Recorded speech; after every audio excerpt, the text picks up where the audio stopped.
Najprej bi želel zelo jasno sporočiti, da bo vlada oziroma že pripravlja 8. protikoronski paket, torej interventni zakon za pomoč gospodarstvu. Tokrat je glavni fokus pomagati gospodarstvu, da še ob tem dodatnem pritisku korona epidemije lažje zdrži in prebrodi ta težek čas do konca pandemije.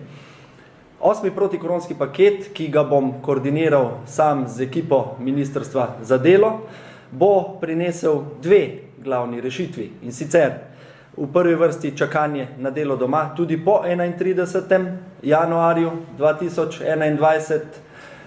Ta ukrep je zelo pomemben, kajti mnogim podjetjem, ki nimajo dela, ki ne morejo zagotavljati dela svojim delavcem, pomaga ohraniti zelo dragocena delovna mesta za to, da bodo lahko svoj delovni proces ali pa storitveni proces, storitvene dejavnosti hitreje zagnali takrat, ko bo epidemije konec oziroma ko bodo tudi vse dejavnosti ponovno odprte.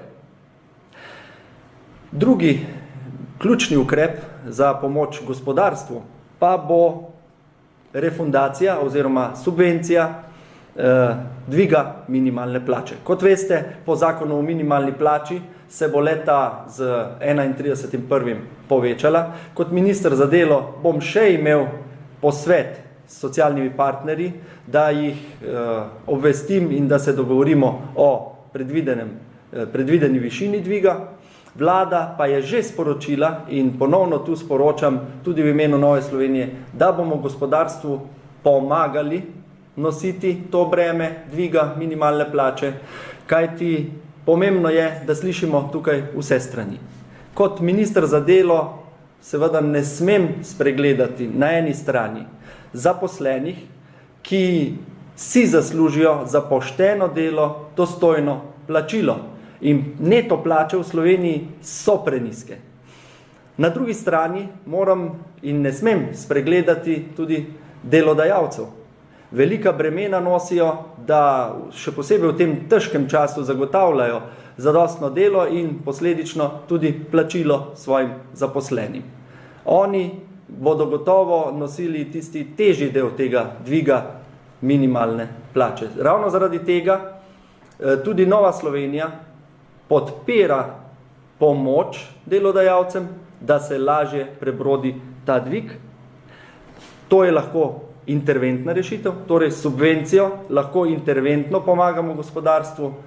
Imamo pa v Novi Sloveniji tudi jasen predlog, ki ga je naš predsednik, gospod Matej Tonin, že predstavil, da se v naslednji fazi, torej že kratkoročno, srednjeročno, vse plače davčno razbremeni. S tem bi neto plače povišali, ljudem bi ostalo več, hkrati pa gospodarstvo, delodajalci ne bi bili dodatno obremenjeni zaradi višjih plač.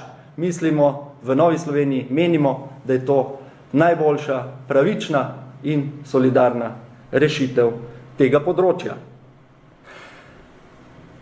Ključni cilj Nove Slovenije v tej koaliciji in sedaj v teh težkih razmerah je obdržati gospodarsko aktivnost in zagotoviti pogoje za zagon nove rasti, za hiter odboj po korona času.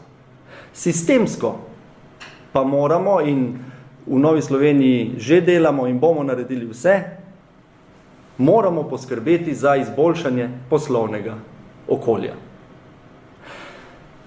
Bistveno nalogo imamo, da preštevilne mlade talente, ki nam zdaj v velikem številu žal odhajajo v tujino in se tam razvijajo.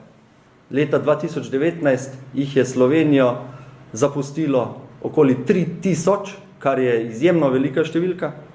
Te mlade talente želimo v Novi Sloveniji zadržati doma, da se razvijajo pri nas in da tudi svoje talente, svoje znanja potem dajo na razpolago tukaj, da bo Slovenija bolj uspešna in povezana država.